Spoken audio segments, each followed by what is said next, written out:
Guys, Container Home Guru here. Puppy and I are walking the container home up in Flagstaff. We're doing some more moving in and some more cleaning up. We got the handrails on the other little deck, for example, and around the front and the stairs.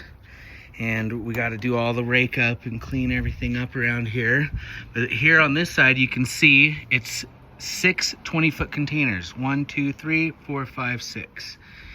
And this portion that has the stairwell is actually traditional construction. So we were able to have a menagerie here of different materials. We got the stone, we've got the siding, and then the container, tying it all in beautifully with the Trex and the stairs. And sneaky camera edit will head upstairs now. And this is January of 2026 when this is being filmed and the container home is finished.